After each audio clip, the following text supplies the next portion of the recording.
Ese día, Jonathan despertó antes del amanecer.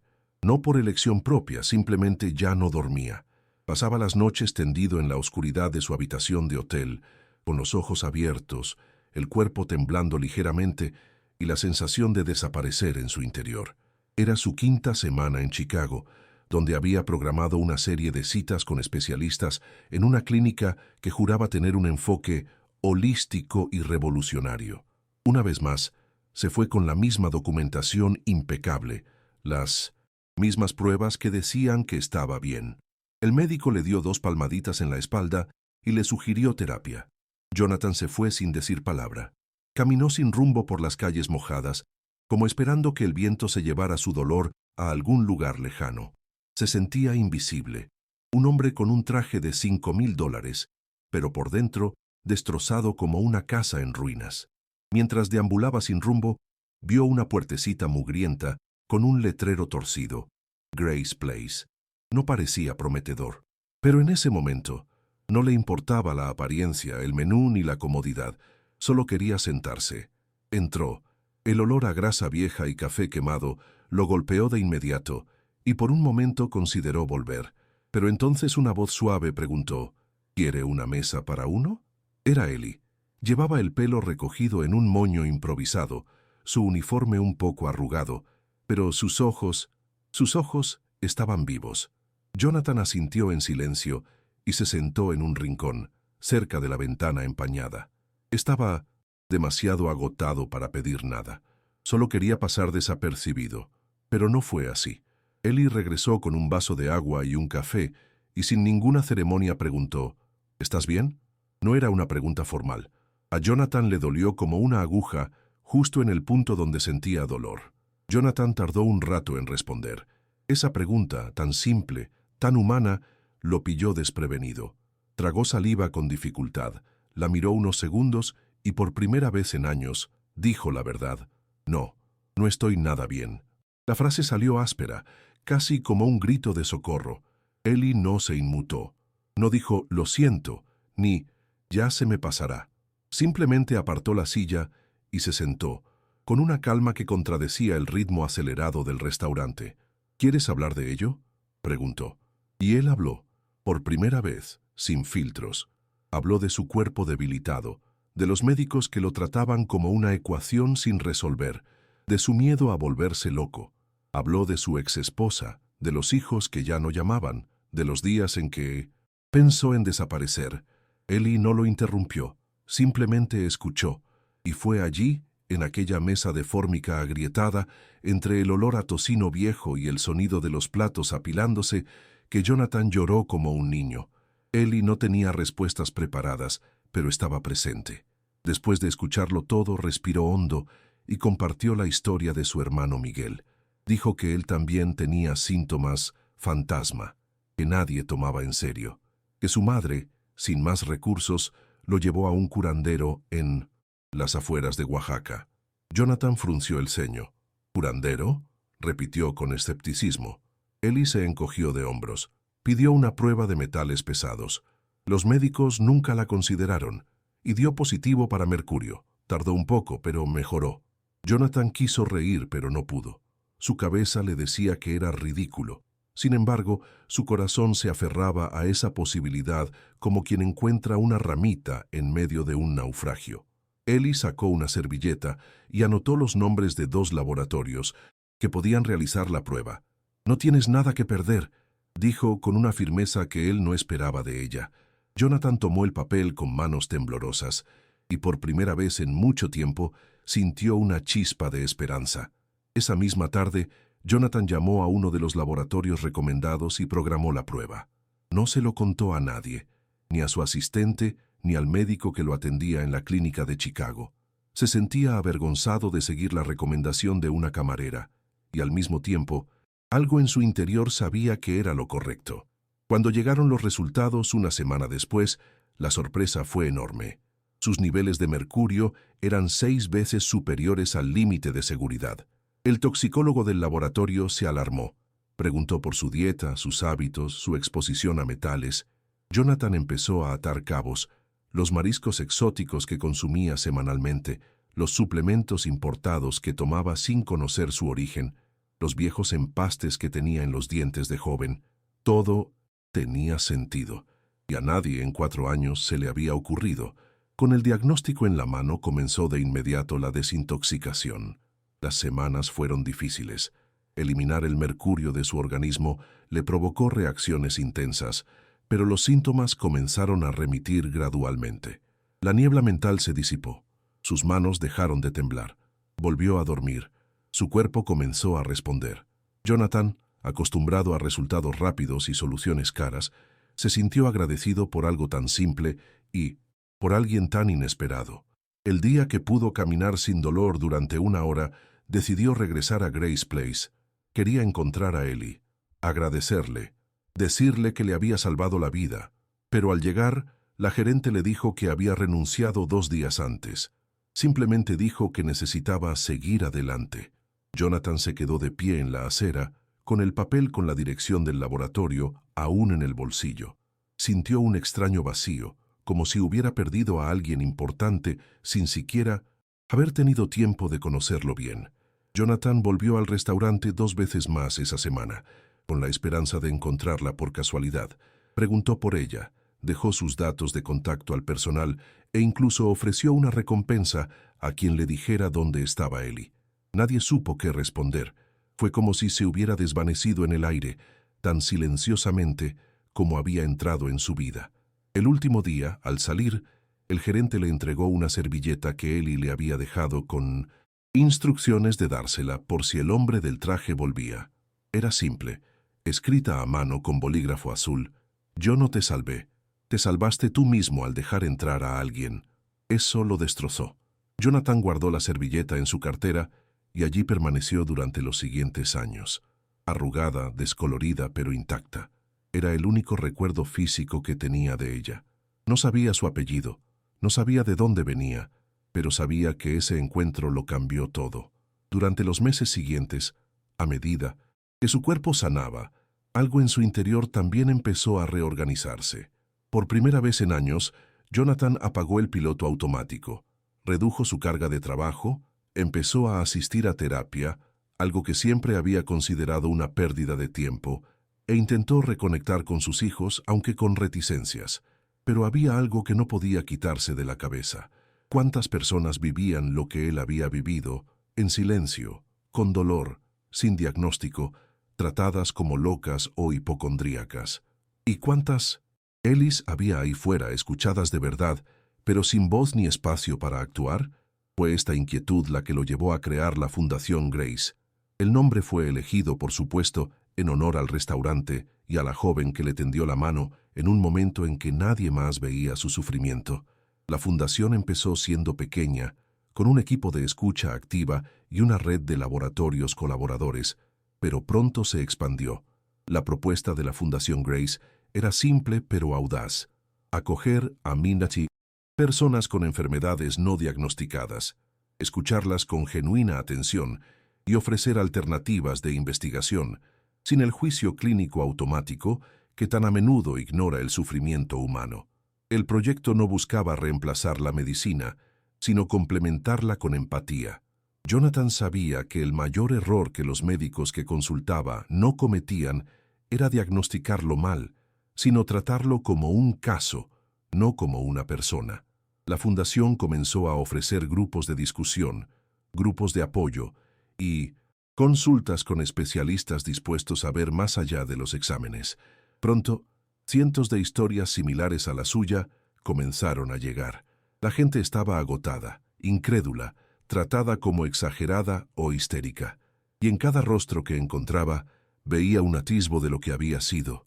Poco a poco sintió que su sufrimiento, por absurdo que pareciera, encontraba un propósito. Incluso con el éxito de la fundación, persistía un vacío. Jonathan seguía pensando en Ellie, no por romance. Nunca hubo nada, más allá de ese intercambio sincero, sino por profunda gratitud. Ella había hecho algo que nadie más había visto. A veces se preguntaba si ella era consciente del impacto que había tenido. Se preguntaba si estaba bien, si había regresado con su familia, si seguía trabajando en algún lugar donde pudiera escuchar a la gente como ella lo había escuchado a él. En una de sus conferencias en Nueva York, le preguntaron qué consejo daría a los médicos jóvenes. Pensó un momento y respondió sin dudar. Escuchen como Eli escuchó. No intenten arreglarlo todo. A veces, con solo escuchar con el corazón abierto, ya están salvando a alguien. El público aplaudió, pero para Jonathan, esa no era una frase bonita. Era un recuerdo vívido. Pasó el tiempo y Jonathan retomó una vida más funcional. Ya no era el mismo de antes, ni quería serlo. Descubrió una riqueza que nunca había buscado, el alivio de ser comprendido, la comodidad de no tener que tener siempre la razón, la libertad de decir, no sé. A menudo en reuniones corporativas o cenas de gala, se sentía fuera de lugar, como si habitara dos mundos, el antiguo que exigía certeza y el nuevo, donde la vulnerabilidad era bienvenida. Empezó a hablar de ello públicamente, aunque algunos colegas lo consideraban demasiado sensible. Pero no importaba, sabía lo que era vivir con un dolor ignorado, y sabía que su voz podía marcar la diferencia para quienes aún no habían sido escuchados. Una tarde, mientras revisaba papeles viejos, encontró una sobreolvidado en la maleta que llevaba en sus viajes. Dentro estaba el primer resultado alterado de una prueba, con los niveles de mercurio resaltados con un rotulador. En ese momento, comprendió con claridad cuánto había descuidado las señales de su propio cuerpo durante años, intentando seguir adelante a cualquier precio. Recordó el día en que casi se desmaya en el escenario durante una conferencia. Recordó la noche en que consideró seriamente no despertar jamás. Y recordó a Eli, con el pelo recogido despeinado, y esa mirada que decía, «Te veo». Se quedó allí unos minutos, en silencio, con el papel en la mano. Luego tomó la servilleta y los colocó juntos, uno al lado del otro, en un marco que había hecho especialmente. Lo colocó en la pared de la oficina de la fundación.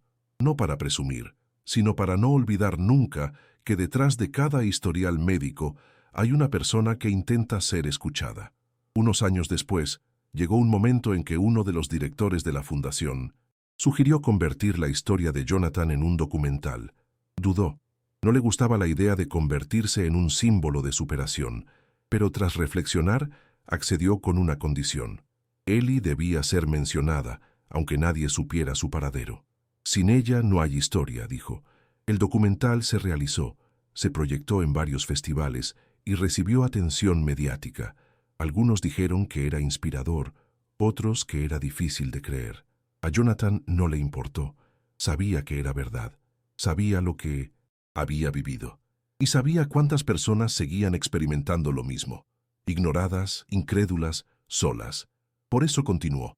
Porque eso es lo que Eli habría hecho.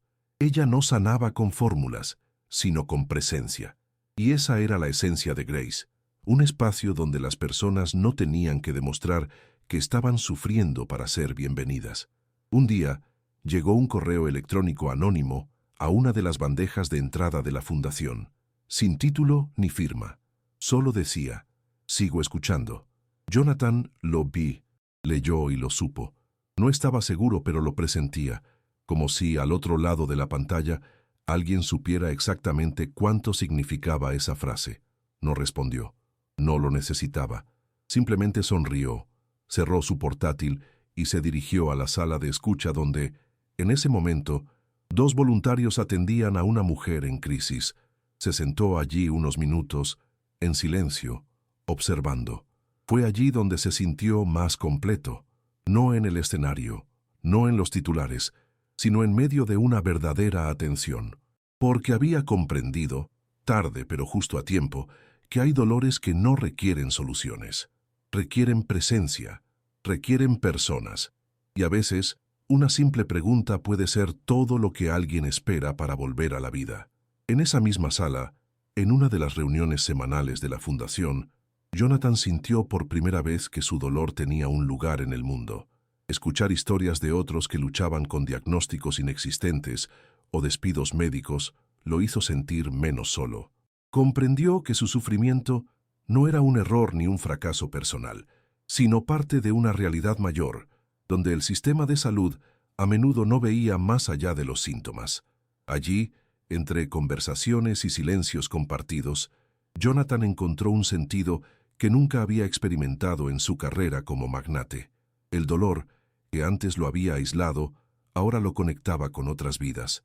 Era un vínculo invisible, frágil, pero poderoso. A medida que la fundación crecía, Jonathan se dio cuenta de que ya no tenía que cargar solo con el peso de aquel fatídico día en Chicago. Empezó a compartir sus experiencias, dudas y fracasos con voluntarios y pacientes. La fundación no era solo un espacio para buscar sanación física, sino un santuario para acoger a quienes estaban al borde de la desesperación. Él mismo, que había pasado años escondiéndose tras el éxito y el dinero, aprendió a ser vulnerable y a pedir ayuda. Esta transformación interna fue más difícil que cualquier tratamiento médico, pero quizás la más importante. Y en ese momento sintió que por fin comenzaba a vivir de verdad.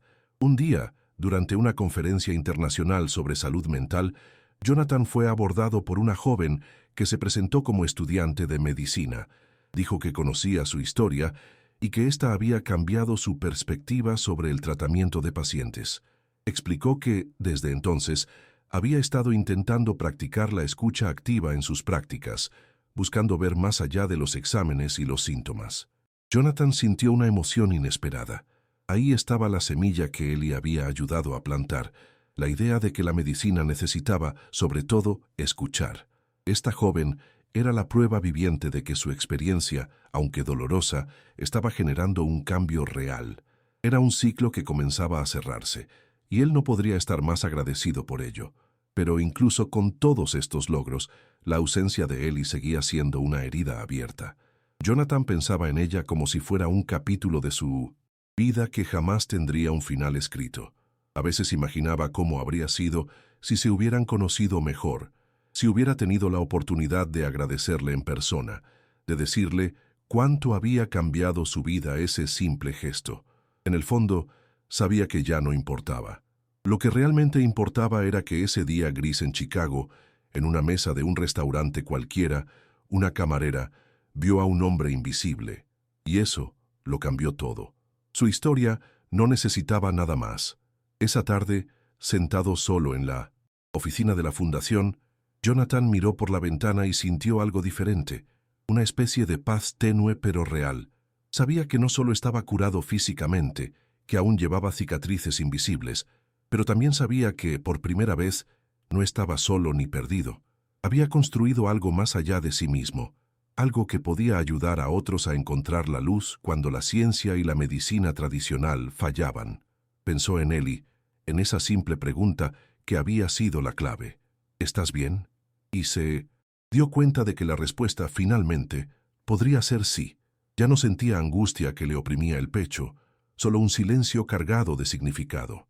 Jonathan comprendió que su vida se había dividido en dos, el antes y el después de aquel día gris, y que el verdadero milagro no residía en la sanación en sí, sino en la valentía de dejar entrar a alguien. Su historia y la de Eli no necesitaban finales perfectos ni respuestas completas. La cruda verdad bastaba. Un hombre perdido fue visto, escuchado, y poco a poco se reencontró. Y eso, para él, fue suficiente para seguir adelante.